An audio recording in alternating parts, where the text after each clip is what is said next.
And good evening. Good morning, everyone. This is the Rooftop Sports along with Swing for the Fences. And all I can say is finally, it's literally been a month since the Mariners actually won a series. It's crazy to think that they went 6 series lost in a row and they finally at least got a sweep out of the 2-game Padres. So that's encouraging. Some things that noted were Julio Rodriguez with his explosion on Tuesday, Cal Raleigh 2 home runs, Polanco not being a total disaster, and Santos returned. So we'll go into that real soon. And Swing for the Fences. How are you doing today, Steve? Oh, dude, I'm excellent, man. I gotta, on top of the fact that the Mariners have won 4 out of their last 6, I also want to give a shout out to the United States Soccer Federation for having the cojones to get rid of Greg Berhalter before the 2026 World Cup that's going to be played on U.S. soil. On top, like that was just like icing on the Mariners cake for me because I don't know about you, but I think I can speak for you too. You're a big international soccer fan, obviously rooting for the South Korean Soccer Federation. So I gotta say, man, I'm as bad as it was in the Copa Americas. I'm glad everything worked out. And now I can shift focus, now to the Mariners. There's certain things when we have big tournaments, you know what I mean? I kind of watch a lot of, I watch a lot of soccer during those moments. So I wish I can say the same thing, but South Korea hired their failed 2014 World Cup coach in Hong Myung-bo, and he was the same.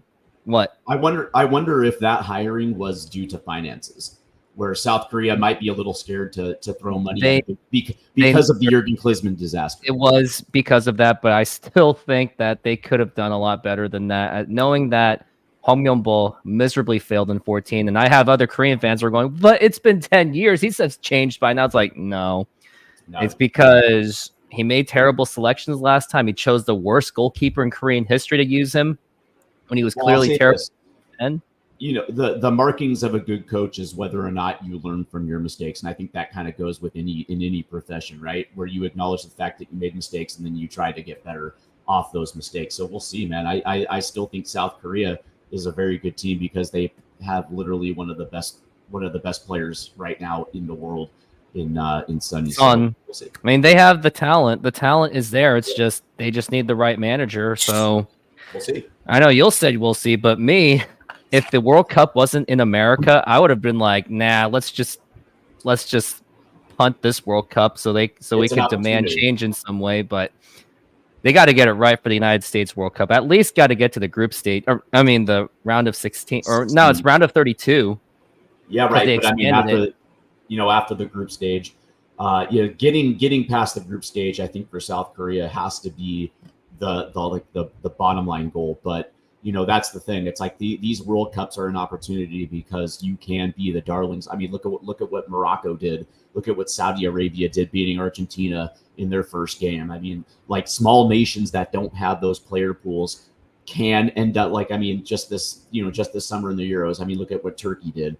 I mean, look at what Canada did in the Copa, in the Copas. So, I mean, it's like those things can happen, but you have to put your best foot forward.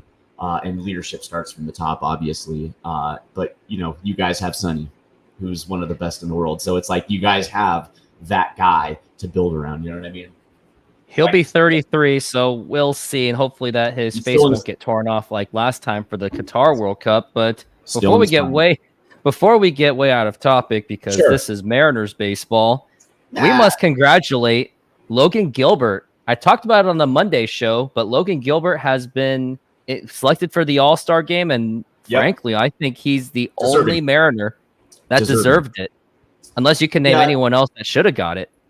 Well, look, first and foremost, let's just understand that over the course of the last 6, the Mariners have rebounded. I don't think anyone can dispute the fact they're 4-2 in their last 6, including obviously the 2 in San Diego, which, by the way, was a good series win considering the San Diego Padres are in second place. And, say what you will, over the course of the last 3.5 weeks, I would like to think that they've been performing a little bit better than the Mariners.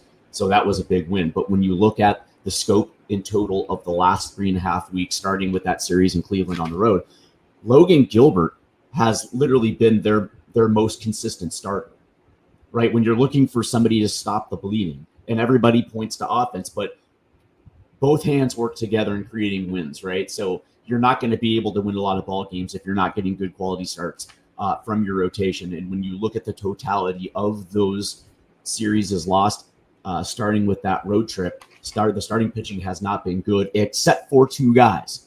George Kirby had a very good stretch, even in the midst of lots, and then Logan Gilbert. When you're looking for guys to stop the bleeding, Logan has been the guy that they've been turning to stop the bleeding, and he put up a lot of good starts, surrounded by a lot of bad starts. So he's been very, very deserving, and I'm very proud for Logan because, as you know, coming into this season, when everybody was talking about Castillo or Kirby finishing in the top 5 of the Cy Young, or who's really this ace of this staff, I pointed to Logan Gilbert because that dude has been, like, say what you will, man. But that being, when you're talking about consistency and you're talking about quality, putting together quality starts, man, Logan has really kind of been that guy. He really has. And I mean, I picked George Kirby to be the all-star at the start of the season, but Kirby he's been more inconsistent than he was last year because, ironically, he was the most consistent man last year. But now this year, he's good. He's great. He would obviously be the second best starter on the team, but he has shown games where he just got absolutely shelled. But at least Gilbert, you'd at least feel good that they're going to either at least win or be in the game somewhat. And I like the development of Logan, right? Because when you're a young pitcher and you're coming up to the major leagues, the thing that you're doing is throwing. You're like the development from throwing to pitching takes some time because obviously you're at a higher level. And of course, offenses are always going to have the advantage on young starting pitching. And so you're obviously you're learning on the job. But what I've liked about the development of Logan is that he's just not throwing heat. He's taken some MPH off the fastball. He's developed the split for left-handed pitching, and his secondary pitches have been refined to the point where, it's not just about strikeouts. It's about ground ball outs. It's about just basically consistently getting outs. And I think Logan has taken that step. And I think this year is going to be a very big year for him, because I still think that Logan is the ace of the staff. And I also think that in his career, he will win a Cy Young Award. I can see that happening. And regarding the snubs, can you name any Mariner snubs other than Munoz? There's really not anyone else to name for snubs. I think offensively, none of let's just keep this 100% right. There's no offensive player that was even close to sniffing an all-star nod, but of course the league has to choose at least one from every team, and so Logan obviously was the right selection. But I would think that if you're going down the list of guys offensively, where you can somewhat make a claim would probably be Luke Raley, because he's been our best hitter throughout the first half of the season. But even looking at his numbers, you're like, no. You had to go pitcher, and that's the thing. It's like I don't even think Munoz was deserving. I know a lot of fans, like Mooney, and that's all great, but it's consistent from outing to outing, and in that first couple months of the season, he was anything but. And then he dealt with some back issues where his MPH dropped, and hopefully everything has worked out. But that's the thing. It's like when you're discussing all-star, the word that comes to mind is consistency, and the best players in this league are consistently producing and performing at a high level game in and game out. And that's been the problem with the Mariners, especially on the offensive side of the ball, because they had a stretch there where they were winning series after series, but then obviously consistency, the lack of it, put them in that position over the last 3.5 weeks. So it is what it is.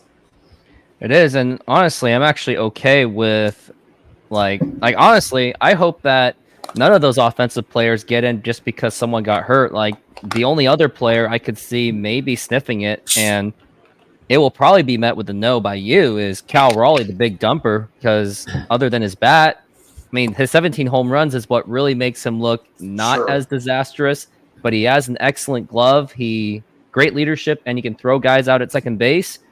But I think the Mariners need something like this where there is that sense of embarrassment that they've only sent one All-Star, because maybe it will get these guys to like actually work on their game, get more motivated, and get more rest and get more tunes for the second half.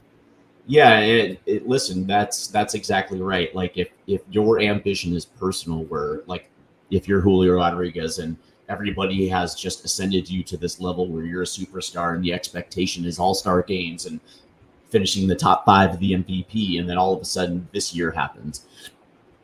Last year I didn't even think that he was deserving of an all-star nod. But of course the game was played in Seattle, and Seattle needed its stars, and so they figured out a way to get him in the all-star game through the home run derby, and then he eventually made the squad. This year it's like, the way that I feel about it is Cal has had some big moments that I don't think we can argue against that. But that being said, again, it gets back to consistency. And even as a replacement, none of these players have earned the right to even be a replacement. You mentioned Cal and his home runs. That's fantastic, man. But outside of every once in a while hitting a home run, what has he done? He had weak stretches. Like, as you know, I do a show once a week. And so every single week I chart patterns within players. And there was like a 3 or 4 week stretch where Cal Raleigh was like 2 for 24. You know what I mean? And it was like, there was stretches where like he was nowhere to be found outside of every once in a while popping one off. And that's my biggest problem with a guy like Cal, or a guy like Julio, or JP Crawford, or whatever, even Luke Raley. It's just, the consistency between the double or the dinger that's not there. The ability to even get on base when you're just not swinging well. It's just, especially for a guy like Cal, that's not there either. So I'm cool with Logan Gilbert, but outside of that, even as a replacement, there's nobody on this roster that has earned the right to be on the field in Texas. I agree. And especially with where the team is at, I mean, the biggest priority should be just winning division, making the playoffs, not That's making exactly right. flashy appearances at an All-Star game, which a lot of Mariner fans have that kind of fascination where if that certain player like Munoz doesn't make the All-Star game, it seems that they want to throw a riot or something. At least on Twitter, they'll throw one. Well, again, understand that Twitter is not real life. Twitter is just the public square, and take that away and just look at this team in a vacuum.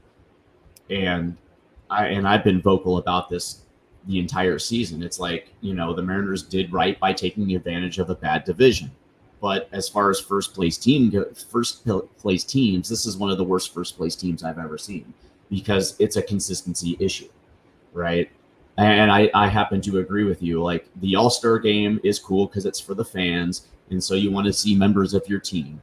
But that being said, this cannot be that year. The focus has to be on winning this division. This team has to be focused on getting better as a unit, and making sure that they're right by the time they hit September, because that's going to be the man check right there, right? September baseball, as we're getting to the finish line, that is going to be the litmus test of this team. Like, I don't care what happened in May, and I don't care what happened in June.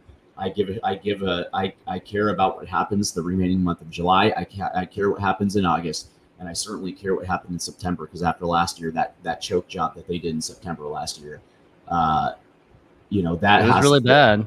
Like, that has to be your focus, not All-Star games, not home run derbies, nothing like that. And it's like, if you're a player, I understand that there are certain things that you want to do as a player, All-Star games, home run derby. But that being said, it's like, you have to, as a player, also have to look at yourself in the mirror and ask yourself the main important question was, like, are you deserving of it? Like, are you really deserving of it? And you have to be honest with yourself and say no. And if that's the case, then okay, cool, turn the page and let's focus on this second half. Like, this is like, and that's why I'm actually very encouraged, because look at the last 3 years. The Mariners have been second half teams in the last 3 years. 2021, 2022, 2023. They've all excelled in the second half. That's what gives me hope. because you look at just basic splits, and it'll tell you that most of these guys seem to come alive in the second half of the season. So this is like, when I look at the schedule now, it's like, great, man, you swept the 2-game series with San Diego, very good team, and now you can feast on the Angels and give yourself some momentum going into the All-Star game. To me, like, that should be the only focus. It really should, and especially when the Mariners are playing in a very weak division, with the exception of Houston, which, by the way, they seem to know when to lose, because I noticed in the last weekend, the 2 games they lost, the Mariners still lost. And of course, the 2 games the Mariners won this week, Houston would win those games. And before we get into the Padres series, which we'll do a quick, not so much of a quick recap, maybe a little bit longer than talking about Logan Gilbert. But do you think that this division could be the worst division in the American League West history since 1994? Well, let's see. 94, everyone was below 500 by far. Sure. The strike shortened season. I'm trying to remember, because I think there was a year, like, I want to say it was like, because the Angels were kind of running away with this division in the late aughts before we hit the 2010s, and if I can remember, there was, like, maybe it was 2007 or 2008, one of those years where I think, like, maybe where the Angels ran away with the division because the remaining 3 teams, because Houston didn't come into the division until like 2012, I think. 2013. 2013, yeah. So it was still a 4-team division. I think it might have been 2008 where all 3 teams outside of the Angels had losing records. But yeah, here's the thing, right? A bad division is what the Central was a couple years ago, where you only have 1 team that's above 500. In this division, right now, the way I look at it is the Astros and the Mariners obviously above 500, and the Rangers are, I think 5 games below 500, but they also have won 7 out of the last 10. Same with the Astros, so it looks like the Rangers are going to rebound. And whether or not they're going to play themselves back into the division or play themselves back into a wild card is yet to be seen. I mean, they're only 6.5 games out. And I fully expect to see the Rangers rebound in the second half. I expect the Astros to be busy at the deadline. Same with the Mariners. So I think at the end of the season, I think you're going to see 3 teams that are going to be above 500 in Texas, Houston, and Seattle. And so I think at the end of it, no, I don't think this is going to end up being a historically bad AOS, because, I mean, again, if you had, if 3/5 of your division are above 500, that's still a pretty good season. As you were discussing all of that, I did take a look and see previously bad divisions. I saw 97 really stuck out, and that was a huge reason why the Mariners won. That was a huge reason why they won that division. Any other year, if they played like that, especially the way they did 97, although they won 90 games. But yeah, that was their first 90-win season. That was the year, because that was in between Texas's playoff runs, because 96 they won the division. I think in 98 they won the division. 97 they kind of had like a year off, probably because of injuries. Right. And the Angels actually were catching up. Give me the final records of the 97 if you have it on your screen, because I know the Mariners won 90 games, and that was their. They did win 90 games, but yeah, that was their first 90-win season. It was, and that was their offensive historic season. Yeah. All right, here it is. Mariners 90 and 72, Anaheim Angels 84 and 78, and that was their first Anaheim season. Texas Rangers 77-85, they had that off year. Oakland A's was when they unloaded Mark McGwire, especially when Canseco came in, and as soon as he leaves, Canseco's like, what the heck? Where's the best, bro? Yeah. By the way, so you had 2 out of 4 with an above 500 record. What was the 2008 AL West? 2008, I think it was a competitive one, but let's take a look and see where it was. I think the Mariners finished in last that year. I think so. I'm pretty sure they did. That was the season where they became the first team with $100 million payroll to lose 100 games. Yes, it was, and It was also a bad division. It was Angels so. 162, Rangers 79-83, Athletics Wait. 70. So, they were 162. Okay, I got you. Go ahead. 75-86 Oakland A's, and the Mariners 61-101. So that was also another year. If the Mariners were at least average, they could have gotten something. So it went the Angels. Who finished in second again? It was Texas Rangers with a 79-83 record. Yeah, and that's what I thought. I thought that 2008 American League West in the modern era of what I consider modern era, which is the three division playoff format with the wild card. Where you only had one team that was playing well above 500, and the rest of the division was sub 5. And coincidentally, 2008 was the worst year in Seattle sports history. When you look, the Sonics left. Mike Holmgren had a terrible final year. 4-12. 4-12. Seneca Wallace and Charlie Fry, broken Hasselbeck, and then Sonics leaving Seattle. Sonics leaving Seattle. The University of Washington went 0-12, and then the Washington State, I think, finished like 1-11. 1-11 with the only win coming in the Apple Cup. Yeah, it was the Apple Cup. Yeah, the only team that really held. The only team that really held up that season was the Seattle Storm. Fair enough. And then, of course, the Sounders didn't become MLS until the very next year in 2009. The funny thing was that, historically in context, when I look back, that really was there was no hope across the board when it came to Seattle sports in 2008. That's, that in its entirety, like that stands out to me. But anyway, I want to ask you this question because this had been a running commentary on Mariners social media over the course of the last 3.5 weeks, where a lot of the fan base, it seemed that they wanted the Mariners to sell as a first place team. Who said that? Oh, dude. Oh, dude, go through Mariners Twitter and you will see a lot of people that were responding to tweets that were agreeing with the concept that because this team is so bad that any type of reinforcements were still not going to put them in a position to advance the playoffs. And I just said, listen, dude, you are out of your fucking mind. This is a first place team. Because again, Mariner fans, for whatever reason, overvalue their prospects because somebody has told them that Laz Montez is going to be Yordan Alvarez, or Felnin Celestine is going to be the second coming of A-Rod, or whatever the case may be. And it's like, listen, man, you need to understand what prospects are for.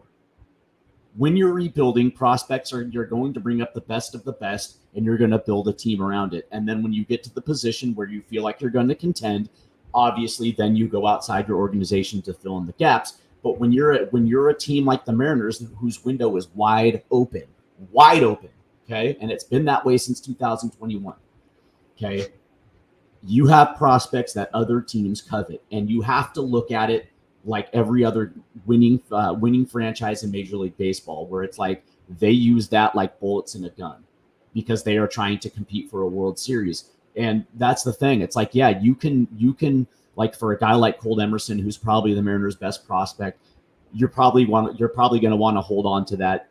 You're probably going to want to hold on to it unless there is somebody that is offering you a player that's like 135 WRC plus, who's a perennial all-star and it's in his prime. You know what I mean? It's like then it's like, oh, okay, because I got that guy for the next 2 years, and you can conceivably think about trading that. But when it comes to, like, I like these prospects, but that being said, I also like the 2024 season, and that's where my priority is. And this notion that if the Mariners trade their top prospects, that they're going to blow up the farm, it's like, are you fucking insane?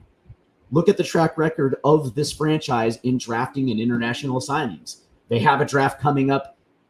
I think the 2024 draft we're on the 2024 draft. And then, of course, between now and 2028, when you would start seeing these prospects in Seattle, they're going to have 4 more drafts, 4 more international free agent signings. And the notion that this team can't replenish the farm system by now in 2028 is absolutely ridiculous. They're not going to blow up the farm. They're trying to win a World Series. You know what I mean? Let's win a World Series.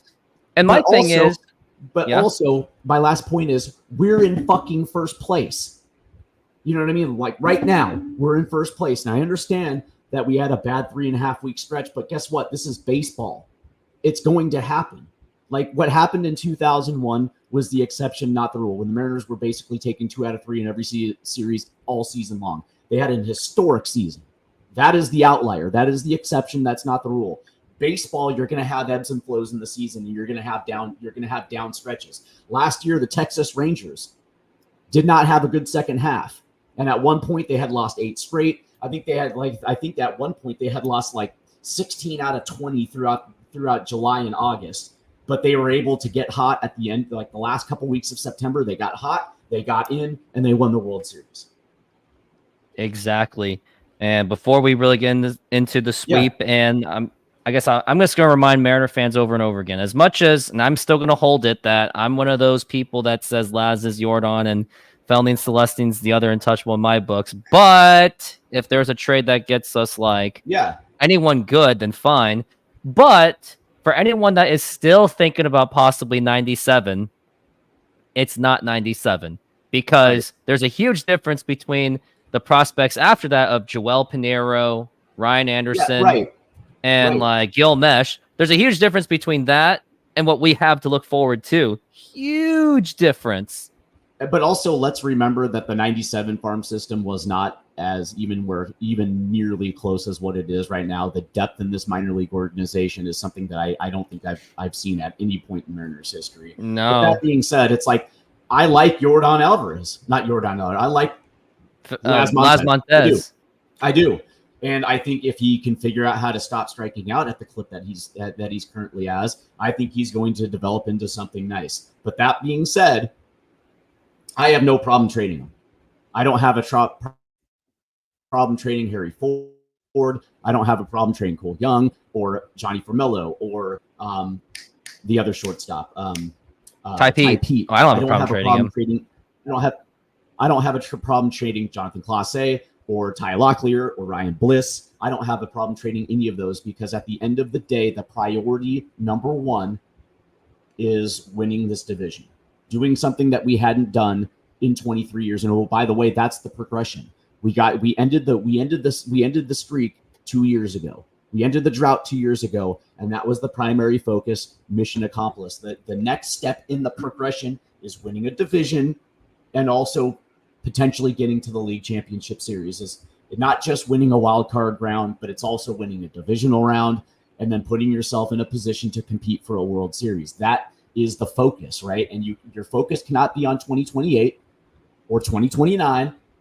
It has to be on 2024. And if that means that happen, and if it means you're trading Harry Ford or you're trading Cole Young or Laz Montez in order to get a guy like Nico Horner or Luis Robert Jr. or Jazz Chisholm, somebody that helps raise the ground floor of this team currently, then you do it and you don't second guess yourself. You do it because at the end of the year, when the Mariners are raising another division-winning banner, you're going to look back and feel foolish. Exactly. And now to the sweep, sweep of the San Diego Padres, and how sweep it was. And they did it They did it in the most sweeping fashion. First, it was Julio. He hit that home run in that first game. Finally, because the guy he still doesn't even have 10 home runs. Like, he's being out-homered by basically almost Luke Raley. Even Dylan Moore, with less games played, is almost outplaying him, which is really sad. Then we saw Cal Raleigh with his 2 home runs. And by the way, obviously, we're talking about the first game. He hit 2 home runs. I believe he hit it off as a lefty and a righty. Then we got Polanco, who wasn't a total disaster, 2 for 4. And now we got Mariner fans saying, is he back? No, he's not back. And then Gregory Santos finally made his debut. Yeah, listen, I'll just say this, right? I think a few things. Number one, I think these players have heard the fans. There was a lot of vitriol in Seattle over that homestand.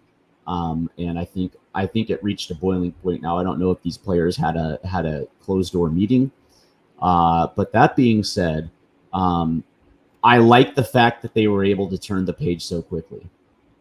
Where you know that you've lost some games, and they haven't been playing to their full potential. But that being said, it almost seemed like they flipped the switch. And one of the things that I point to first that you can say Julio Rodriguez and you can say Cal Raleigh, and that is absolutely massively important. But I actually go to the starting pitching, because what is the strength of this team? Starting pitching. What were they not getting over the course of those 3.5 weeks, which was consistent starting pitching? The only two guys that were able to do it were George Kirby and Logan Gilbert. Logan Gilbert takes the hill in game 1 of the series and literally pitches a gem, and he put themselves in a very good position to be confident. And then all of a sudden you see Cal Raleigh doing what he did. But the one thing that I will point out to you is Julio Rodriguez, it seemed over the course of the last week, I don't know how you feel, but it looked like he is starting to get back to his pull side a lot more. And it looks like he's making an emphasis on getting back to his pull side. I like, you look at the exit velocity over the course of the last week, it's picked up on his pull side. So for me, that's encouraging, because Julio Rodriguez is a dangerous man from the pull side. The entire first couple months of the season, it looked like he was specifically just trying to go the other way, where you see dunk shots to right field. And he has been not using his game where he is the most lethal, which is using the gaps to right center field and left center field, and then also dunking home runs on his pull side. That shot in San Diego was absolutely beautiful. Like, that's quintessential Julio Rodriguez. That to me was, that was so encouraging to see that, because he absolutely crushed that baseball. But I will say this about Jorge Polanco: these are the little victories that you need to pull yourself out of whatever slump that you're in. And listen, man, it has not been good for Polanco, and he got hurt again. He was out for a while, but when he came back, it was looking like it was going to be the same old. But then, you saw in that last home series where he was in a 3-0 count, and Scott Service gave him the green light, and he hits a bullet down bullet off the right field wall. It's those little victories that you can get yourself into a decent groove, and then all of a sudden that game 1 in San Diego, 2 for 4. You know what I mean? And he didn't just hit the ball; he hit the ball absolutely hard. When you see it, it to me that those are encouraging signs. But I like the fact, especially in that first game, man, where you see Julio Rodriguez is 4 for 4, Cal Raleigh's 3 for 5, Canzone's 1 for 3, Robles is 1 for 2, Polanco's 2 for 4, Ty France is 1 for 3, Rojas is 1 for 4, and you see the bottom of the lineup producing. You know what I mean? Like, obviously it starts with the top of the lineup, but it's encouraging to see results at the bottom of the lineup. It's going to do is it's going to put the guys in the top of the lineup in a position to drive in runs, and that's what you want to see. That's what you want to see game in and game out, is guys like Julio, Cal Raleigh with runners on, because the more opportunities you have with runners on, the more it's going to pay dividends. And so to me, that was the most encouraging thing in game 1. And then game 2, Bryce Miller follows Gilbert up, and he throws a quality start. Like, this is what you want to see. It starts with starting pitching, and it's a trickle down effect. And I thought both Logan Gilbert and Bryce Miller were the X factors in this series. Even in game 2, you only get 2 runs, but guess what, man? It's good enough. It's a W. Yeah, and it seems like we've covered as much as we could for the sweep, but couple things I want to go over is Julio Rodriguez. I checked his month of July. He's actually batting .333 with a .360 on base percentage, with 2 home runs, 3 RBIs. The only bad part about it is 9 strikeouts with no walks, but we'll take any of those kind of small steps that we can. Yeah, one of the things that I look at is, you start looking at, barrel percentage and some of these things, and all that's nice, but just going off of simple splits, okay? Simple splits. The month of July career for Julio, he's batting .288 with a .348 OBP. He's slugging .522 with an .870 OPS. His BABIP is .348. His OPS plus is .119. and he's got 11 home runs and 36 career RBIs in the month of July.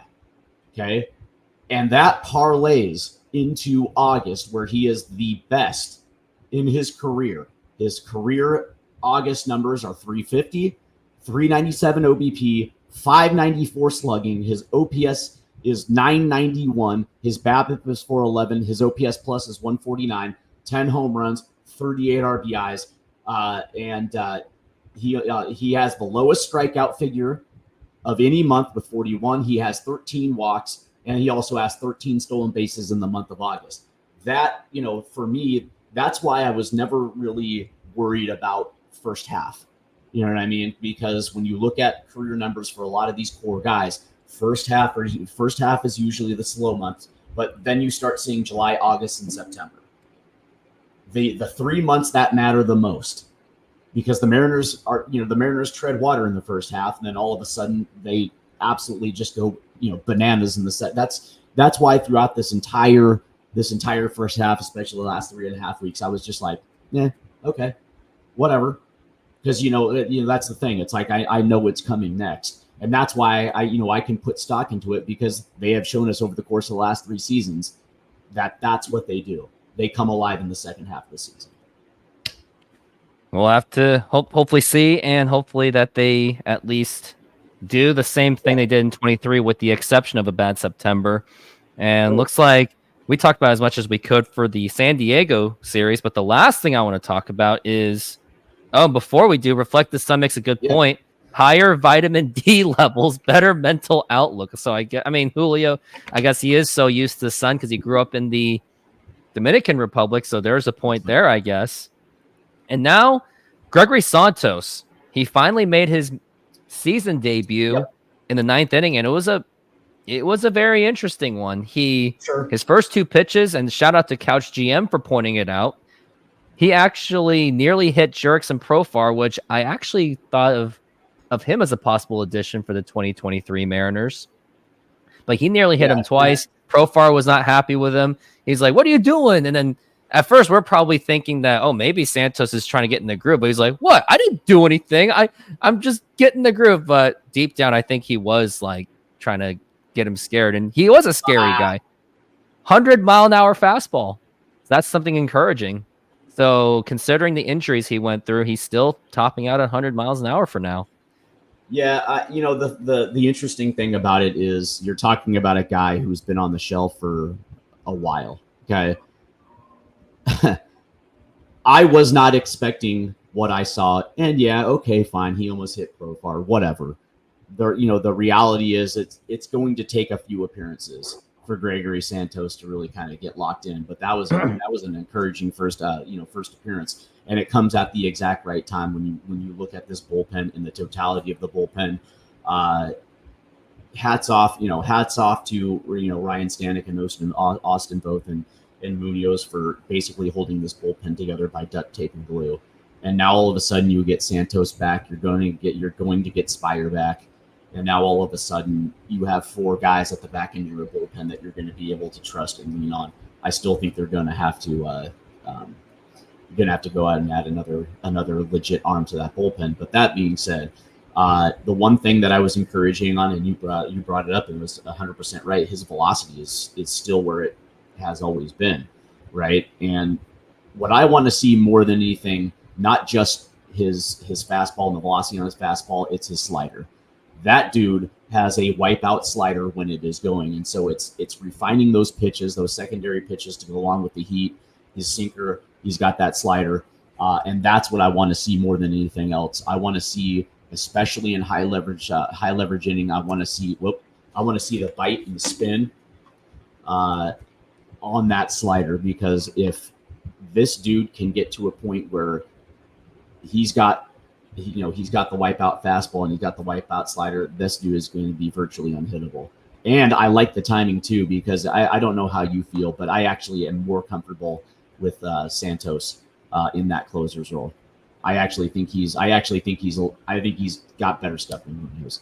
That's just me. Yeah, Munoz can finally go back to his spot where he does best, is being the setup man. I mean, imagine him as a setup man going against the 1-2-3 and then you got Santos against the 4, 5, and 6 for closing.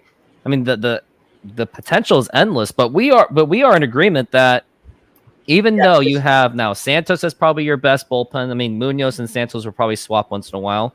Then finally you have Stanek as number 3, and now that pressure is going to be off of him, so he won't have to do the high leverage as much, and it helps the other guys. But we're in agreement that we still need that one more guy, whether it's trading or maybe if the Mariners go with my crazy idea, which everyone would say is crazy. It's actually so crazy it is ignored. But maybe trying to see if we could experiment, or if they could experiment Brian Wu as a mid-relief bullpen pitcher, which I could see happening, where I would like to see happen. The good thing about Santos coming back is it puts Gabe Spire and Ryan Stanek back into the roles that they were originally designed to be, which is mix and match in the 6th and 7th innings. You know what I mean? You get that, and that also means you push Austin both back to the 6th inning, because I mean we're going to see a lot of 5-inning starts anyway. So it's going to be a situation where now all of a sudden the strength of the bullpen is going to actually be reflected, because you can bring in both to pitch an inning and a third, or if you need it 2 innings, and then you have Spire and Stanek for that 7th inning. We all know that Service likes to play the matchups, right? So you have righty lefty. You can also use Taylor Saucedo. You have that second lefty there if you need it for the 6th inning. But then you have the 8th and 9th, which Munoz in the 8th, Santos in the 9th, or as you mentioned, flip-flopping those two around. And now all of a sudden the liability that was this bullpen now turns into a strength. It does, and we can only imagine if Matt Brash was healthy, like this would be. And I said it before the injury happened. I said that this could be the best bullpen in Mariners history. And I mean, just looking at when I was even looking at my thumbnail that my friend made me, I paid him to do it. I was looking at Santos, Brash, and Munoz. I was actually scared looking at the picture. Well, I'll tell you what. At the beginning of the season, when it was Munoz, Brash, Santos, and Stanek, I was like, dude, that's a 4-headed monster. And then you add in Gabe Spire and you add in Taylor Saucedo as the lefties. All of a sudden, that was like, oh, this might be the best bullpen in baseball. And then, of course, you lose Brash, and then we had dealt with injuries throughout the course of the season, and there was a time there where that Mariner bullpen was getting lit up. But 97 feelings. But now all of a sudden you get a guy like Santos back, and now all of a sudden the feelings change. I just think that if the Mariners are going to do right by themselves, yes, obviously they need bats. I think that kind of goes without saying. But, you can also double down on pitching your strength. And if that means bringing in a 5th starter, how about Trevor Bauer? He's available. I would love to have Trevor Bauer in this rotation. But that being said, also doubling down on your bullpen by bringing in another arm and just making sure that if this team is going to continue to dominate 1-run games or 2-run games, you're going to have a bullpen that's going to be able to also carry the load along with your rotation. And that's something that I would love to see them double down and get another bullpen arm. Is that Paul Sewald? Is that Michael Kopech? Is that what's his bucket down in Miami? That is yet to be seen, but that would probably be a smart path to go down by doubling down in the bullpen. And maybe if Mason Miller, would you go for him? Yeah. Reflect the Sun also says, "Oh my God, Brash, Santos, Munoz next year." Yeah, when Brash comes back, that's going to be as good as any trade you're going to make in the summer of 2025 when you get Matt Brash back into that bullpen.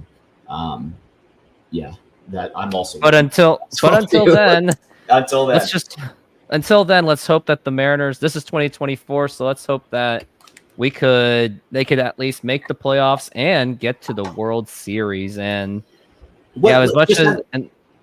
just out of curiosity, what is your benchmark for this team this year as far as playoffs goes? I mean, you mentioned getting into the World Series, but is there like a bottom line that you're expecting when it comes to the playoffs? Because I know a lot of fans are going to say like ALCS or bust. And I'm like, listen, man, I would like to see them. I think that would be like the top end expectations is not just getting into the playoffs, but also getting through the divisional round. Like, I'm okay if they get to the ALCS and lose in 6 games. I'm okay with that, because that would be a remarkable, good second step, you know what I mean, to this process. The only reason why I'm a World Series or bust mentality is because we saw in 2023 where all those 100 win teams lose out in the first round. And then it got to the point that some fans were calling for, oh, we need to remove the bye weeks. I was like, which was kind of ridiculous. Actually, was ridiculous. It was mostly perpetuated by Braves fans and Dodger fans. And I'm like, well, if you win 100 games, you should be capable of handling.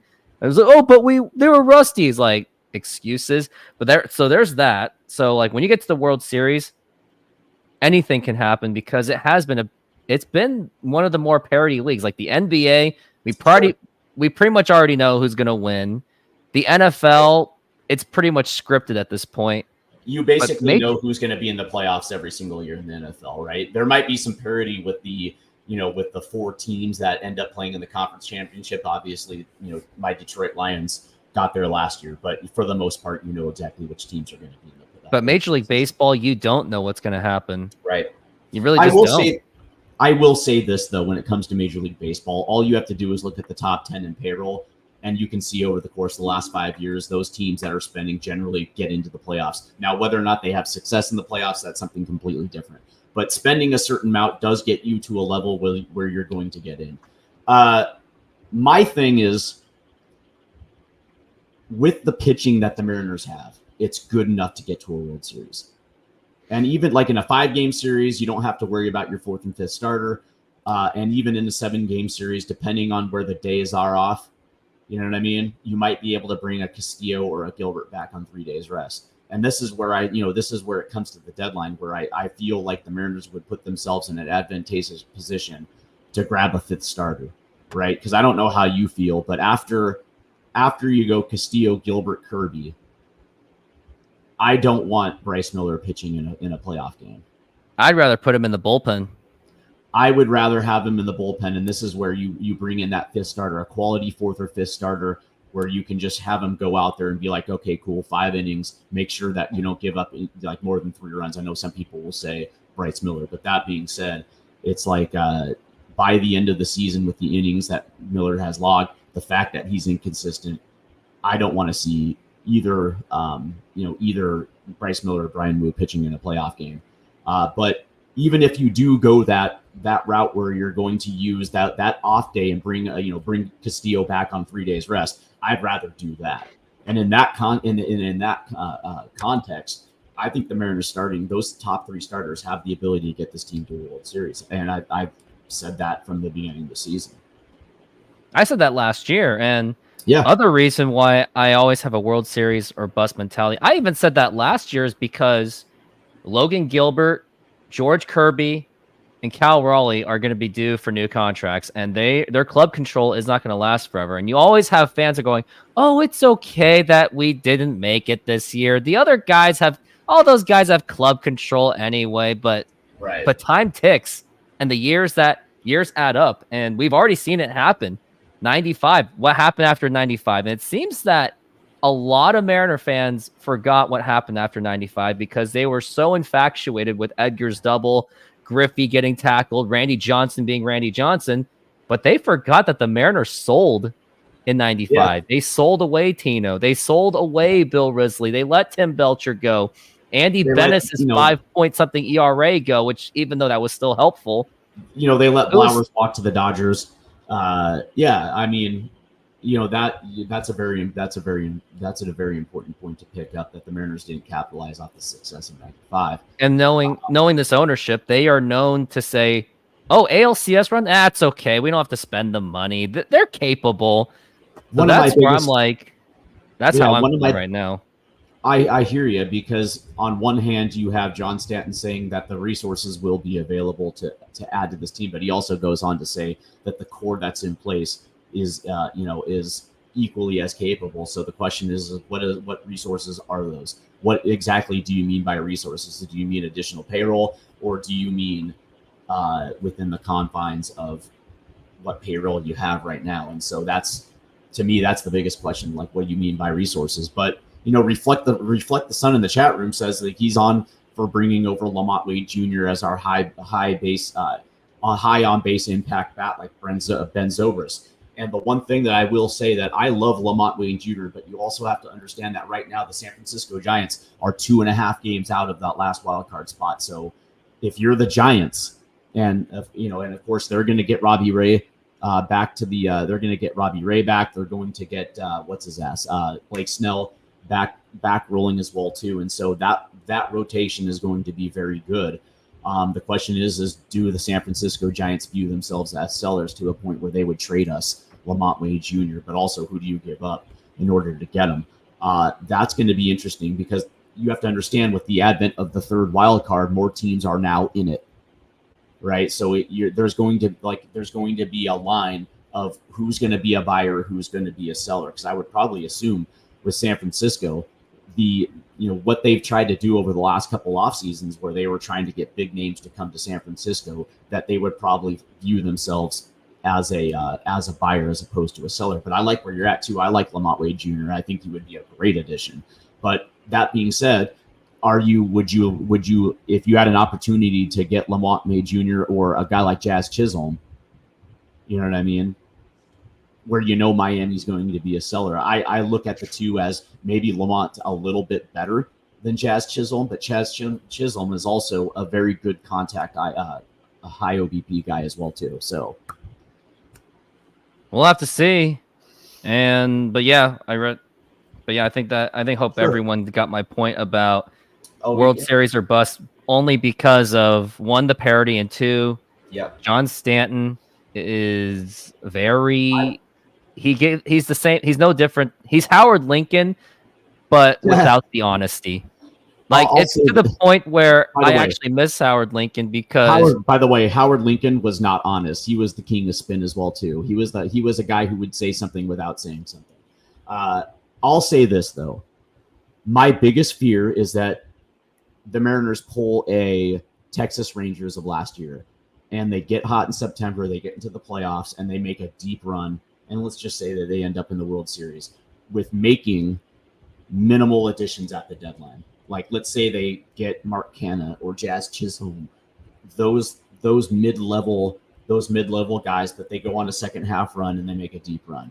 My fear is that ownership will look at that and say, well, see, we didn't go out and get the big names. We didn't splurge and we did this.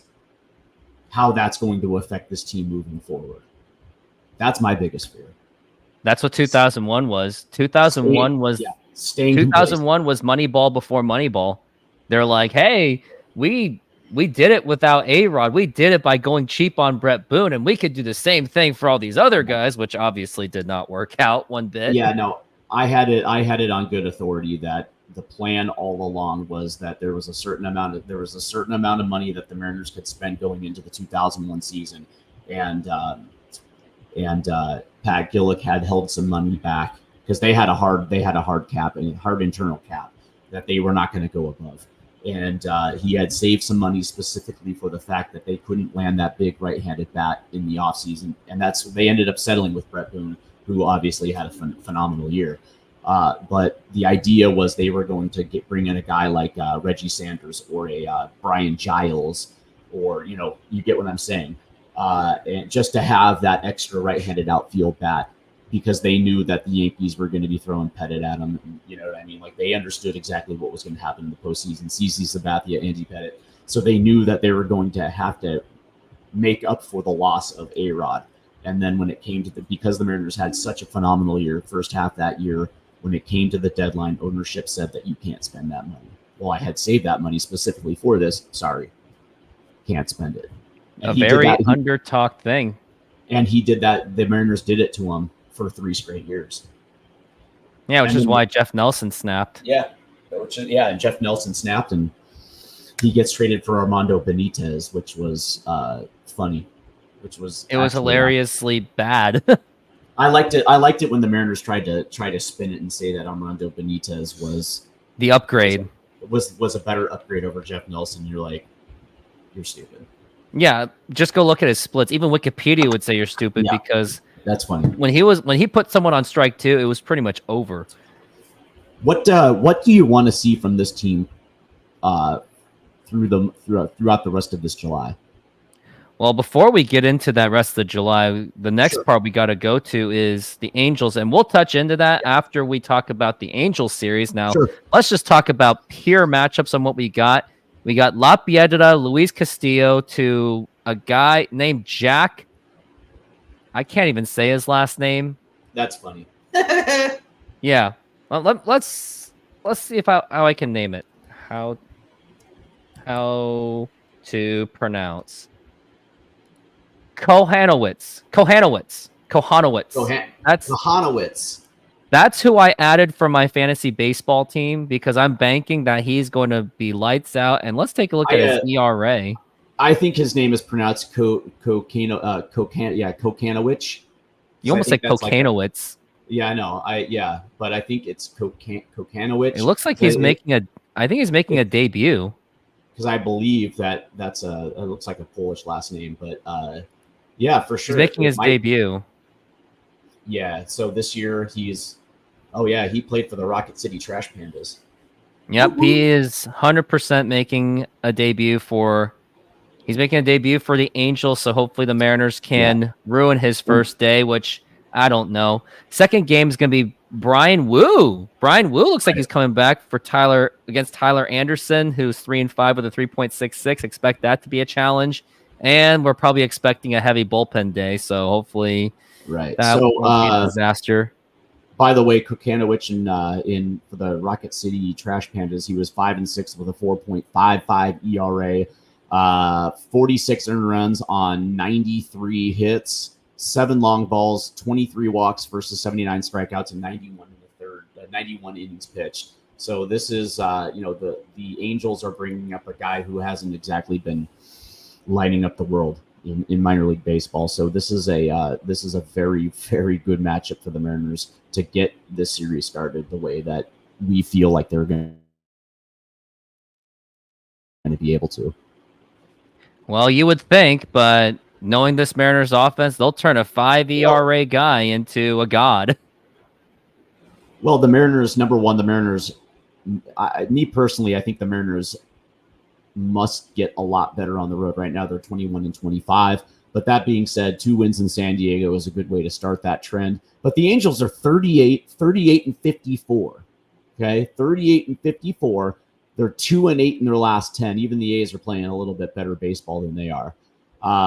And the way that I look at this is they have a negative 79 run differential.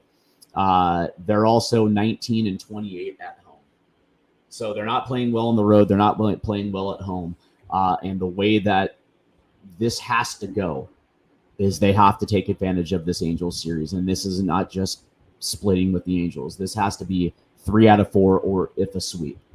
I would say sweep, knowing how the Astros have been. And actually, let's take a look at the Astros schedule and see where they're up to, because we knew that they were probably going to handle Miami easily. And that's why I'm actually still scared of this series I'm still scared of this Angels series because they have the bad habit of playing down to their opponent. Yes. And they're playing the Texas Rangers at home throughout the Angels series. So So one of the things I look about the Houston Astros is they're currently 7 wins out of their last 10 on a 2-game winning streak, and they're 26-19 at home. So like the Mariners, they do perform a little bit better on home than they do on the road. And the one thing that I will say about the Texas Rangers is that they're also 7-3 in their last 10, and they have been playing. I think that they have now started to play good baseball. Regardless of their start, they still have a +9 run differential. They're 20-28 on the road, that's going to be an interesting series. I would like to think, because you know what, if Texas can stay in the group, it's a 4-game series. It's a 4-game series, right? Texas Houston's a 4-game series, right? It's a 3-game series because 3 games. Astros are finishing up against Miami today, and hopefully the Mariners can not only win today, but also if Miami can play a little bit of spoiler. What I'd like to see is Houston take 2 out of 3. Not Houston, but Texas take 2 out of 3.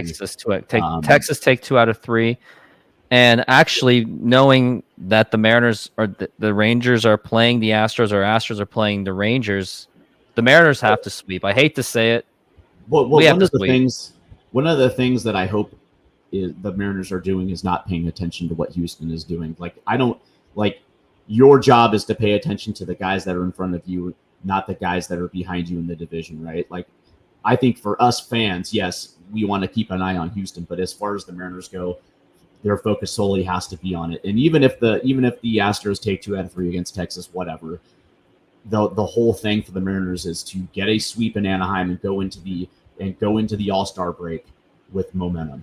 Like, that should be their number one goal, is to finish up this first half with as much momentum as you possibly can, because after the All-Star break, let me pull it up right now. They have the Houston Astros. They have Houston for 3, and they have LA for 3. So they come back against the team that is nipping at your heels, right? So momentum is going to be a huge thing, because one of the things that we know is the last time Houston was in Seattle, they got swept. And this is going to be a very, very solid opportunity for the Mariners to put some distance in the division. And it starts with Houston right after the All-Star break. I can't stress this enough about how important it is to finish this first half red hot. Gotta finish red hot. And I think we've said much about the Angels, but our advice is to, like you said yourself, Mariners should worry about the Mariners, but also do not downplay the Angels. Like, as bad as they've been, and as they don't even have Mike Trout, like, Mariners have absolutely no excuses. And even if the umpire makes a bad call, like on JP Crawford, like what happened against the Guardians, do not use that excuse of like, oh, the umpire made a bad call. No. No. My advice, and I say this, I also do a summer camp thing as a volunteer, like helping kids with, like, playing sports with the kids as a coach. When they say, oh, we got screwed over because the ref made a bad call, and I tell them that if you have to rely on the ref to win a game, you yourself have much to improve. There is much more. I have to spin a very positive way, because you do not want to upset parents.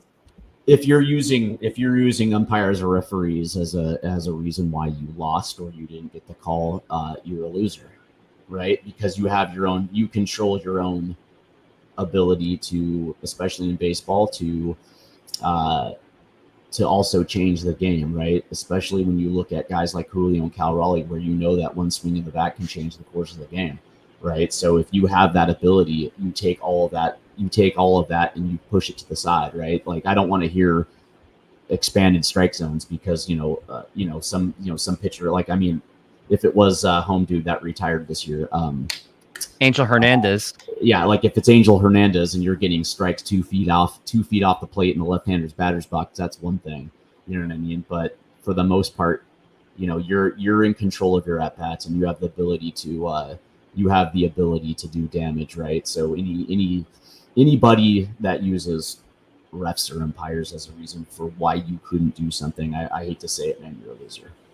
Yeah, I mean, think about Mariner fans saying that for the last 20 years of like, whoa, Houston cheated, or we got screwed over in that game, or this happened, or everyone was injured. It's like, no, it's like you got to find ways to go around things and overcome those challenges, which is why I haven't blamed. The last time I blamed an umpire or a ref at something very substantial was Super Bowl 40. And even then, when I watched the game 10 years later, not even 10 years later, it was actually 6 years later, I noticed that few things I noticed. Josh Brown, Seahawks kicker, missed 3 field goals. Yeah. John Alexander could not break 100 yards when 150 was like his guarantee. And then on a 3rd and 28, which led to that controversial Ben Roethlisberger touchdown, Hines Ward somehow burned the likes of Marcus Trufant on a 3rd and 28. Yeah. That no one talks about that. And I actually talked about it, Yeah. try to talk about it in videos, and they're like, oh no, it was still the ref's fault. That was just one bad play. I was like, but you gave up a 3rd and 28.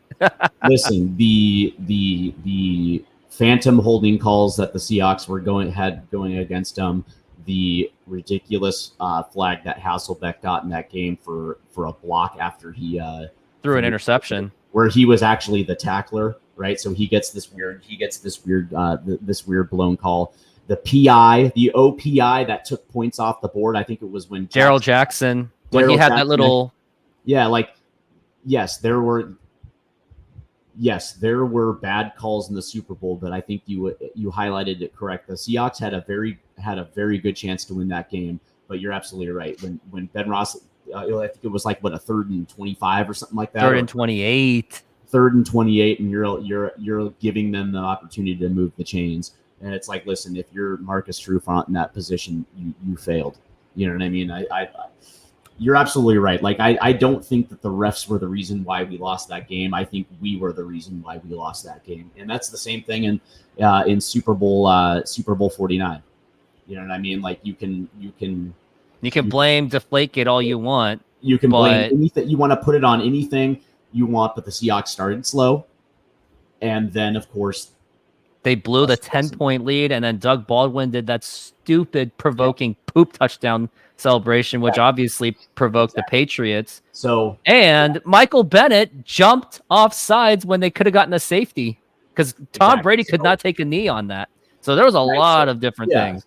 Right. That's the thing. It's like I never blame the ref. Like, I'll give you a good example. Like, recently in the Copa America, third game, U.S. versus Uruguay, the referee in that game was new. He was inexperienced and should not have been on the field for that pivotal game, but he was, and he made a lot of bad calls. But that's not the reason why we lost. The reason why we lost is because we couldn't create chances, and that's the reason why we lost. Period. Point blank. Right. So I never looked to the refs. There's no reason why you should.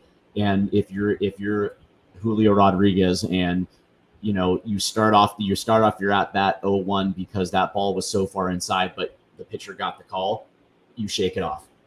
Period. You put that behind you and you focus on the second pitch of the series.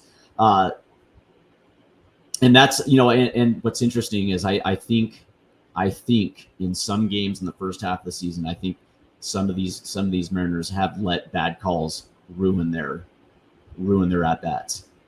And that's what, JP Crawford allowed a bad call strikeout to ruin an entire game and got him ejected, which pretty much killed the momentum of that Guardians game. So maybe if JP Crawford just shook it off, wouldn't have gotten him ejected. By the way, Reflect the Sun, I know that that referee in that Super Bowl publicly, came out, apologized, even though I thought it was. I honestly thought it was unnecessary. He didn't even have to say it. Right. I don't care that he apologized. It was the fact that the Seahawks also did not execute in certain moments of that game. Yeah, there was a lot of bad calls that changed the momentum. But that being said, they still had the opportunity to win that game. In clutch moments, they did not execute. Period. Exactly. And that's something. I've made a video about it, so go ahead and check it out on my YouTube channel, saying that the Seahawks were the ones that lost the game more than, the refs blew that game. But you had a question for me for the rest of July. What was that question again? What is your expectations for the rest of the month of July? Well, I expect the Mariners. But I don't expect it to happen. But I do personally expect them to make some kind of a splash trade for a bat. Yeah. I don't think they will do it for a bullpen because I think they can. I think bullpen could be easily maneuvered. Like, take my idea, Brian Wu. Put Brian Wu in the bullpen, or heck, get Trevor Bauer. Like, I know it's going to be very sensitive to Seattle, and I know, and I totally understand your feelings on Trevor Bauer. But the thing is, he's a great baseball player. He's cheap. That will totally fit within John Stanton's payroll. Right. Extremely small payroll. He's a former Cy Young Award winner who's still in his prime, and he's only asking for the league minimum, which means you're going to be only paying $1 million for the rest of the year, and it's prorated. So you're only basically paying like $500,000 for a Cy Young Award winner who's still in his prime. And you know what? I know there's a lot of people out there that think that he is a POS, but that being said, fuck your feelings. He's a good baseball. You know what? Mariners had Tim Belcher on the Mariners, and he was a total F your feelings guy. I mean, there was a point where he was accused by the media that he said something racist towards Chan-Ho Park, which caused Chan-Ho Park to nearly kick him in the face. And actually, if you saw that brawl that they had in '99, Chan-Ho Park actually backed out of kicking him in the face at the last second because he realized he had spikes in his shoes. By the way, Tim Belcher. Tim Belcher is a bulldog. That dude was a competitor.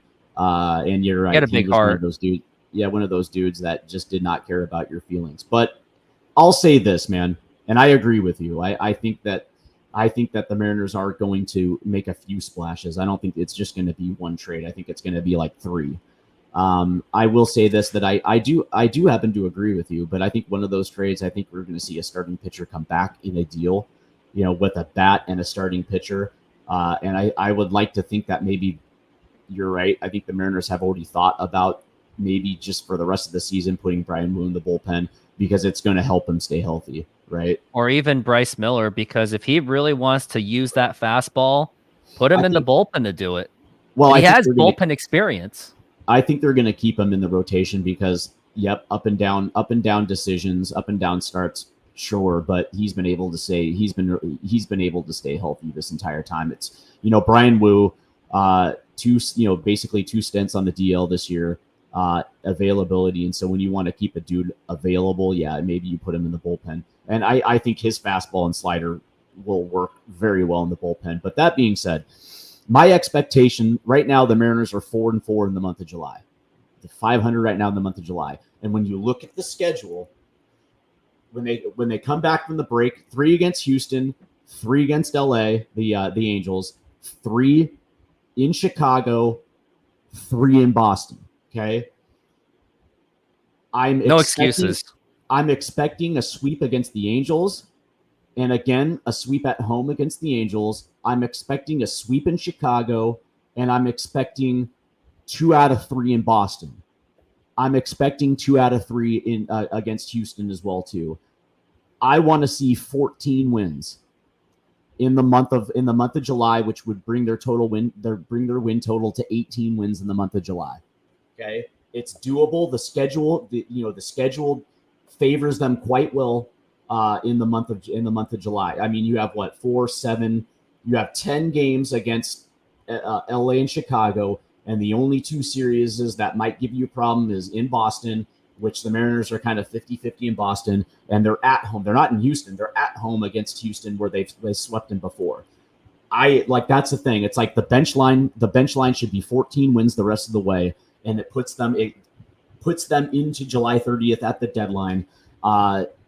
Most likely still in the driver's seat in this division. What they cannot do is play down to their opponents. They have to use this light schedule to basically slingshot them into the deadline. And I'm 100% with you. I think they make a splash, and I think they make multiple splashes because this isn't something that's going to be fixed with just one trade. Like, let's say they get they trade with Chicago. I'll just say the Cubs. Luis Robert Jr. No, I was going to say the Cubs, and they end up with let's say Nico Horner. Let's say it's like Nico Horner and Drew Smyly. That's not going to fix it. You know what I mean?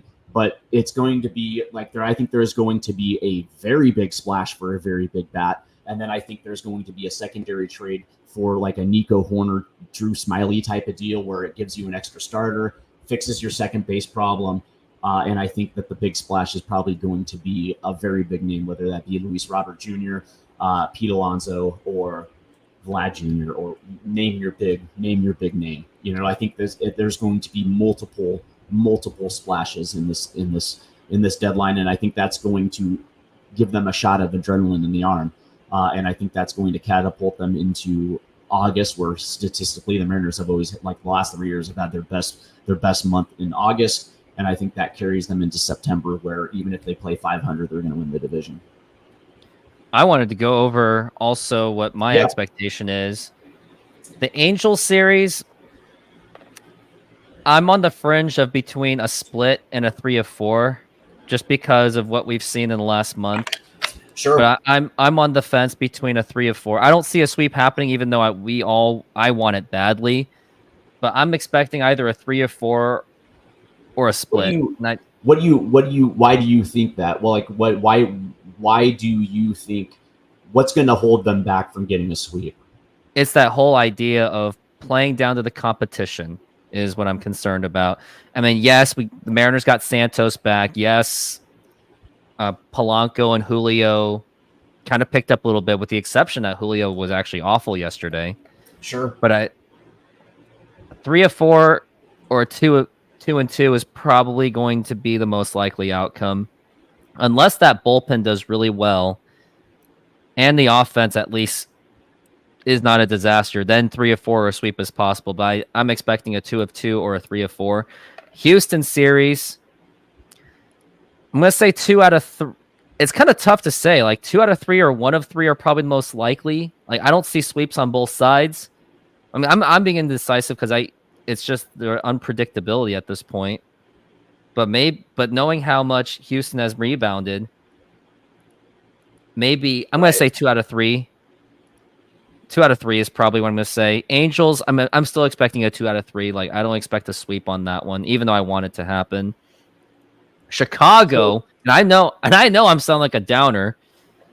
And you can say your case once I'm complete, and then you can have your opinions on it. But sure. Chicago, knowing that they barely got out of it at home, sure, maybe I expect a 1 out of 3, and Boston 1 out of 3. Now these are like my worst case scenario. Like knowing that I'm not exactly the most positive fan. I mean, Twitter proves it.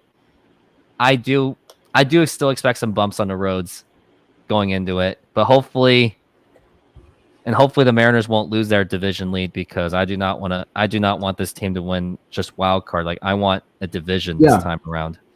I'm not worried about even if Houston pulls even, or if Houston pulls a game ahead, I'm not worried about it, because I think especially in August, when I'm looking at the schedule, it looks like their August schedule, without the exception of the LA Dodgers on the 19th through the 21st in LA. It really favors the Mariners in the month of August as well too. Like my thing is, like, outside of Kokanowicz, I called him Kokanowicz, in game 1 for the Angels, they're throwing Anderson and then Soriano. The Angels just don't have that guy, that guy in the rotation that can help stop the bleeding. This is a rotation that has been piss poor at best.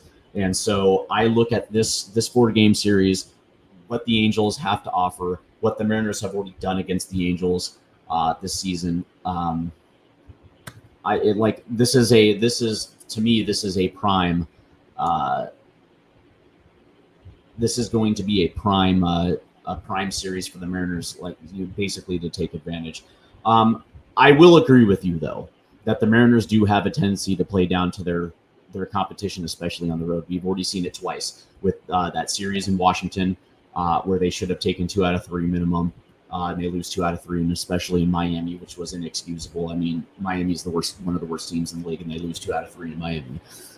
So there is a history, especially this season, of playing down. But that being said, I just think that the way that this team rebounded from this last 3.5 weeks to put together 4 out of 6, and now you get the light schedule. And when you look at when the Mariners have played well this season, okay, they've taken advantage of.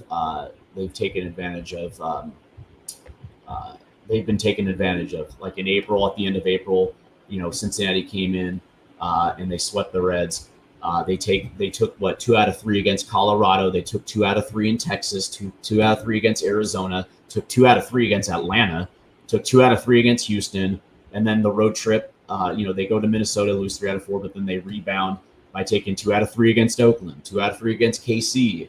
They had that bad road trip on the East Coast with Baltimore, New York, and Washington, but then they rebounded sweeping the Astros. 3 out of 4 against the Astros. They swept the Angels, 2 out of 3 against Oakland. And then, they took, they took 3 out of 4 against the White Sox, swept the Rangers. So it's like whenever the Mariners have had chinks in the armor, they have been able to rebound. And I think that right now the Mariners are in the process of rebounding from that horrible stretch. So I just look at this as an opportunity for them to get some momentum going in. And I think that the Angels don't have the firepower to throw at the Mariners. So I think it's for me, the entire issue is I think the starting pitching is going to be there. It's going to be whether or not the Mariners are going to take advantage early. And if they do, they win. And if not, maybe they win late. But I just look at the schedule and I'm just like, listen, man, outside of Houston and Boston, there's really I can't see a situation where the Mariners drop, especially in this context, knowing that Houston is right there. I think the Mariners, one thing they have done this year is took advantage of a light schedule. I'll just say that. Which they do. They actually do have a light schedule towards the end of the season, which I hope the Mariners definitely take advantage of it, because if they don't, then, they don't make the playoffs, and we can only, and before I think they make splashes, but I will say this, so that regardless if they win the division or not, they're going to get into the playoffs one way or another, especially if they make additions. I'll just let's hope so. But we can agree that if they don't make any kind of trade, like if they do exactly what they did in 21 and 23, you can kiss the playoffs goodbye. But the one thing I did just see, and I think it's possibly just a rumor, but it could be true, and I've been seeing it from multiple sources, is that the Houston Astros are actually discussing a possible trade with Pete Alonso with the New York Mets. Yeah. And so you must have saw that too. Yeah, and but those are the type of deals that Houston has the ability to make. And by the way, it's the type of deals that the Mariners are able to make as well too. It was I'll just say this, right? What pissed me off most was I was like one of 2 guys this entire offseason that was screaming for the Mariners to make a trade for Juan Soto, because the Mariners had horses in their minor league system to pull that off. And I was upset that Jerry DiPoto was he was overvaluing his prospects. He didn't want to give up on Miller or Wu. And I was like, listen, man, it's not hard for them to make that deal and then go out and pick up another starting pitcher to replace it. Could have gotten Blake Snell. Blake Snell. Or you could have used Emerson Hancock, or you could have went out there and picked up a number 4 or 5 starter to fill in the gap, right? So it's like, that was an opportunity missed, and the Mariners do have the ability to get Pete Alonso. It's like, listen, I understand that he's probably not going to re-sign after this year, but what's your priority? What's World Series? Right, and Houston understands it. Houston understands they're not going to re-sign him, but Houston doesn't have the minor league organization that we do, and they're willing to give away they're willing to make an uncomfortable decision and trade pieces that they probably like to hold on to, but they understand that Pete Alonso could help them win a division. What is their priority? Winning. That is their priority. Winning. What's our priority? Winning. World Series. Something that should have happened in the 1990s. And it's crazy to think that Mariners would actually be a better team if they actually stood pat from the last season's team. It's crazy to think. And we were crying, and like Cal Raleigh was crying for a better team, but it's crazy that had they just stood pat, maybe they have at least a 5-game lead. I think that they didn't do enough after the 2020. Like this was the disappointing miss. Was I remember after 2021 going into 2022 and how active they were in the offseason. They brought in Robbie Ray and Adam Frazier. They brought in Adam Frazier, all-star. Cy Young Award winner, all-star. They bring in Jesse Winker, all-star. They brought in Suarez, all-star. And then at the deadline, they trade away prospects that I'm sure a lot of Mariner fans like, but they went out and got Luis Castillo. And then that entire energy, I guess you can call it the good vibes, they get into the postseason. And then in the offseason, that was like that was the blunder where your only significant move is Teoscar Hernandez, who was not a good fit. And I was saying at the time that it was kind of a questionable deal because I was wondering whether or not a dude like that is going to need protection, which he got in Toronto. And then your subsequent moves are Tommy LaStella and Cooper Hummel and AJ Pollock. You're which talking AJ about Pollock, by the way, costed 1 year, $8 million. So they weren't willing to spend any kind of money elsewhere, but they would give 1 year, 8 for AJ Pollock, who did nothing. Which guys that are, no disrespect to Tommy LaStella and Cooper Hummel and AJ Pollock, but these are guys that literally are AAA depth. You know what I mean? And it's like your one big move was Teoscar Hernandez, and it's like you missed the opportunity. And then of course the crazy thing was your deadline move was to sell your best reliever again for Ryan Bliss, who's AAA, AAA quality. Canzone's been a disappointment. Josh Rojas has been the only one that's worked out so far. It's like, and Josh Rojas on a good team is not a starter. He is like your dude that comes off the bench to play multiple positions in your infield. It's like that was your response, and it's like you missed it. You missed taking advantage of that momentum. And then you have a setback here, and then this year you have to blow up your lineup because you don't have the resources, or you choose not to spend your resources. And it's like, dude, now say what you will. Even if they let Teoscar go, imagine this team still with Suarez and Kelenic, and then you added to that. You know what I mean? It's like, would we be in the same situation? Would we still be in first place? Who knows? But I will say, for all those people out there that were, that are still pointing to, Kelenic right now is on fire. Good for him. But would he or Teoscar Hernandez or Suarez in Seattle be doing what they're doing outside of this organization? Probably not, man. Probably not. Just the way Suarez isn't doing. He's not doing too hot though either. He only has like 7 bombs. I'm just saying that the way that this team, the way that they coach their offense. Right. There's no way Kelenic would probably be on the verge of like being in a Ty France situation where you're like, he's a non-tender candidate. Well, the Teoscar Hernandez trade made me remember that we got rid of Eric Swanson for it. But I'm going to say he is. Let me see if he's still hanging in AAA, because I think he still is to this day. Yeah, I would be. What's funny, it's like when you're talking about Mariner retreads, I know for whatever reason there's a certain amount of fans who are like, well, Suarez might be available.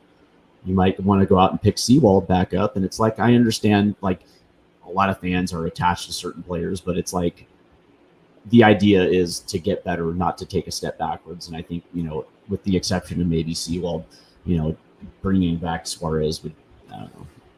No, Suarez, it's kind of too late at this point, but man, we should have gotten, I still think the Mariners should have gotten a better return out of that. Like, I think the Mariners should have found a way to negotiate to get Paul Sewald back rather than getting Vargas. What's funny though is that, Reflect the Sun is right. Arias should have been the get to, and I was begging Seattle to go out and get Arias 2 years ago from Minnesota. And when you looked at what Miami gave up to get Arias, you're like, it's like a facepalm. It's like the Mariners could have easily had one of the best contact hitters in the game.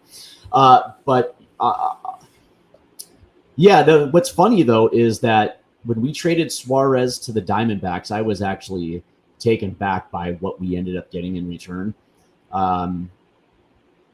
Like, if you're going to trade a guy like Eugenio, the idea is you want to get something of quality back in return, right? And you got a reliever who's been shut down because he can't throw a baseball right now, and you got a backup catcher who has been DFA'd four times in his career, and this year has already been DFA'd twice by the Mariners. Like, you gave up Suarez for a bag of baseballs, essentially. A bag of baseballs, and which is why I still think Paul Sewald should have been in that conversation. I think if Mariners got Paul Sewald back out of that trade, it could have been well made up. but also trading for Seawald would signal that you made the mistake to trade him in the first place. The reasoning was because that he was going to get expensive this year, and it's like, okay, fine. My whole thing was, okay, fine, he's going to get expensive next year, and you're in a pennant race, and you need Paul Seawald to get you to the finish line. So you let him get you to the finish line, and in the off season, as he's getting expensive, then you can trade him. Like, it made no sense. It made no sense at the time. It basically told me that they were waving the white flag when they did it. And they were still within content. Yeah. They were actually on fire, because that was after Kelnick kicked the cooler, and then the Mariners went on all of a sudden a nice little streak going, and they gave up after that. Especially the most insulting trade out of them all, before we end the show, by the way, the most insulting trade I saw in the 2020s, or even the last 15 years, was the Kendall Graveman trade. That was right after Dylan Moore hit that monstrous grand slam, which we thought, oh, Mariners have a shot for the playoffs, more than a shot, or even maybe they could even overthrow Houston. Maybe that was too much of an expectation, but they still waved the white flag by getting rid of Kendall Graveman. Yeah, well, here, like, Kendall Graveman was on a 1-year deal, and he was that quintessential veteran that you flip at the deadline type of move. But it's like the Mariners had exceeded expectations and were in a position to contend. And it's like, when you do things like that and you wave the white flag, it sends a signal to your locker room or your clubhouse that your top guy doesn't believe in your abilities. And it also has a tendency to backfire so much, because, you know, like, especially the 2021 Mariners, that group was a tight-knit group, right? You tell, like, Mariner fans throw out the term good vibes or whatever, good vibes only. But the thing about it is, it's like, that actually was true, because that was a close, tight-knit team. And then you trade your best reliever in the midst of a run. And now, luckily for them, they had the fortitude to carry that to the end. But it sends a negative message to your clubhouse that your top guy doesn't believe that you have the fortitude to get to the playoffs. It was the exact same last year. It's like, I understand that to me, it almost feels like Dipoto doesn't understand what type of team that he has, because they've shown for 3 straight years that they're a second half team, and you trade your best reliever, and it hadn't even started yet. And it's like, I understand depth, but that being said, you could also make other depth moves. You know what I mean? Like, there were other players on that team that you could have dealt in order to get depth moves for a guy like fucking Dom Canzone and Josh Rojas. Like, trading Seawald didn't have didn't have to go down that way. They could have done other things. Hell, they could even bought at the deadline and kept Seawald and put themselves in even a better position, because last year, with the failures of Ty France, there were, the fact that they didn't have a left fielder, they could have easily doubled down and got better. Instead, they waved the white flag, and I think that was why a guy like Cal Raleigh said what he said, and why J.P. Crawford said what he said, because it sends such a bad message to your clubhouse that even your top guy does not believe that you have what it takes. And it's like, these guys are fighting, and then you do something like that, and then you see your division rivals going out there and getting Justin Verlander. You see the Texas Rangers going out there and getting Jordan Montgomery, and you know what I mean? It's like, why are we here? What are we doing if we're not winning? Yeah, exactly. Like, let's not make that mistake again, and let's go for this division. Let's not play for loser mentality. Let's make that trade. Let's not repeat 2002, 2003, and 21 and 23, because I'm tired of it. And it makes me look bad, because I'm the one always responding to it, saying that this was a bad move. And I remember when I said what I said, and this was back in my Facebook days, when I was saying how bad that Kendall Graveman trade was, I got absolutely hammered by fans by going, "You are not a true fan." And I go, "But they've went 4-9 after that trade. That is disrespectful. How dare you?" It's like, okay. Well, yeah, but it's also, but what's funny is then the Mariners tried to spin it. Like I remember when they traded Graveman and they got what's his ass, the switch hitter Toro. They got Abraham Toro, and they tried to spin it like he's like this, he's like this. He's the second coming of Macklemore, and he's like this highly rated guy. And it's like, dude, I got 2 eyes, right? And it's like, you can't sell me. And then they tried to do the exact same thing last year with Canzone and Rojas and Bliss. They tried to spin Bliss as this uber second base prospect. It's like, come on, man, you can't sell it. That's the problem with the Mariners is like, it's not that they don't get it. It's just they can't sell it. And what's funny is like that gets to what Mr. Sticky was saying, right? Where it's like, I think what the most frustrating thing about the Mariner offense is that they have games where they clobber the ball and get your hopes up, and then the next very game they get shut out. And it goes to that, right? It's the ability to, like, instead of trying to sell something, do something and fix the consistency within this team, because that's the one thing that they can't sell is they like, we have eyes, we watch, we see it, and it's like you can't sell or spin. You have to actually do. You have to put your money where your mouth is, and you have to get this team to the finish line with better players, and you have to let your clubhouse. You have to send a signal to your clubhouse that you give a fuck.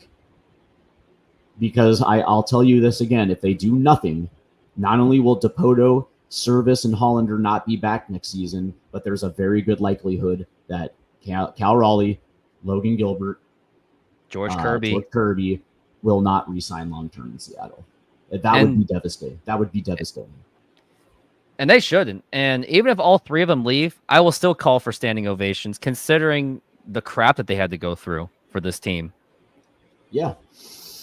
Like if they leave, like honestly, if Mariners miss the playoffs and they trash the payroll again, I will actually beg them to leave. Like at one point in 2013, before that extension that Felix signed, I was literally begging on my knees to say, Felix, just get out of here, save yourself. Don't sell your soul to this organization. And unfortunately, he did. And on top of that, there were Mariner fans that criticized the heck out of him towards the end, saying that because his arm died. It's like, that's because, well, one, there was a work ethic problem, but 2, he really did throw his heart out for the team, and he eventually just burned out. And I think 2014 was what killed him mentally, because they missed the playoffs by 1 game. The camera was actually panning to him that he was just looking at his face, just depressed, because he realized Oakland made the playoffs and they were supposed to make the playoffs. I think 2014 was what killed his career, because he carried that whole team. Like I actually believe that one of those 3 guys are going to get traded regardless, just because I think in the context that you're not going to be able to re-sign guys long term anyway. All of them, you're not gonna be able to do it. And I think the priority is like, what's more important? Is it starting pitching or is it Cal Raleigh? And I actually believe that as we get towards the end of their 6 years, I would like to think that what's going to end up happening is Logan Gilbert and probably George Kirby get extended, and eventually they're going to end up trading a dude like Cal Raleigh. I've always believed that it's incredibly hard to keep, especially in the modern day baseball with free agency. And a guy like Cal Raleigh is going to make over $100 million on the market, right? He's got Uber agent Scott Boras. He's got Uber agent Scott Boras. Thank you. And it's like, Scott Boras doesn't extend clients anyways. Like none of them do pre-arb extensions, and so he's going to hit the market anyway. And the last thing the Mariners want to do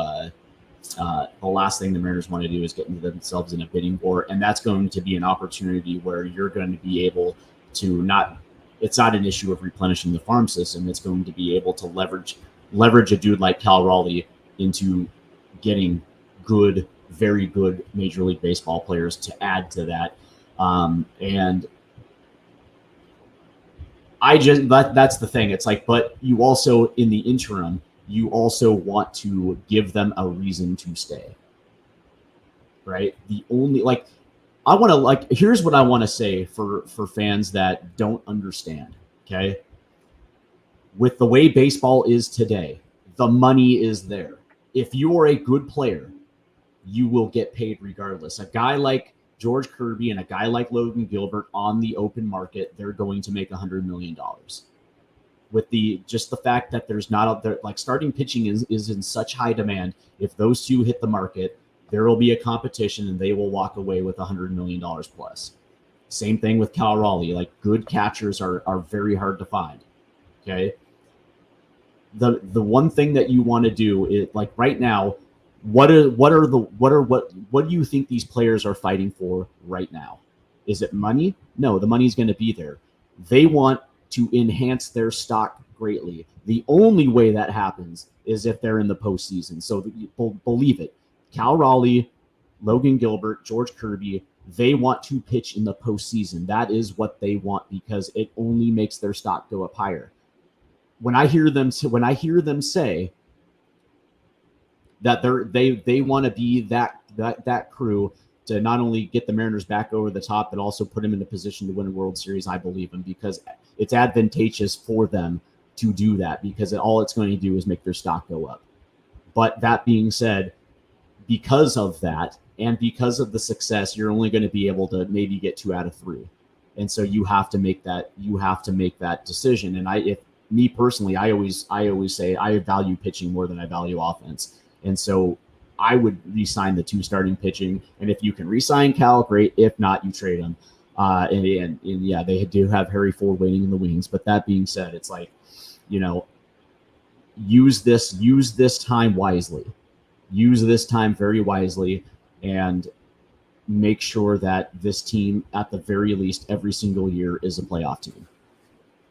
Absolutely. And let's hope the Mariners do fight for that. But we are out of time. We are going to call it for the day. And I just want to say thank you all for being here. Thank you, Steve, for being here this morning. It's giving me a good reason to wake up earlier than what I would usually do. I mean, I wake up around the same time, but give me a purposive thing to do in the morning. And all the fans, especially Reflect the Sun, shout out to you for giving me that $3 donation. I definitely appreciate that. And before we go, Reflect the Sun, dude, that was such like the Jason Varitek. That was in a different era, in a different time. And oh, by the way, we had Dan Wilson. So, Varitek, it's funny. That is just a different situation than we're in right now. So, yeah. So I just, saw that and I was like, come on, man. I mean, we said that earlier, that the farm system depth just wasn't there. So that's why trading the prospects now won't be as devastating as it was in 97. And the Mariners could have found a better way to negotiate to get Heathcliff Slocum, because Slocum was actually a DFA candidate for Boston. So the Mariners and Boston knew how desperate the Mariners were. They're like, hey, you want Slocum? You need a bullpen pitcher. Give us that. And the Mariners are like, okay. By the way, just for everybody out there, today at 4:00 Pacific, Swinging for the Fences comes back with episode, I believe, number 35. Me and Brian Apker will be on the show today as we talk about this team moving forward to the deadline. So that should be fun, man. Just check it out. You'll see it on the Twitter feed. So Swinging for the Fences episode number 35 this afternoon, 4:00. And July 30th is also going to be our trade deadline special that we are planning on. Nothing is set in stone yet, but we will stay updated. But that's going to do it. Thank you very much. Yes. But by the way, I will try to get Abker on our deadline deal. Right. That would be special. And well, that's it. Everyone have a good day. Go Mariners. Let's go for the sweep. Go Ems.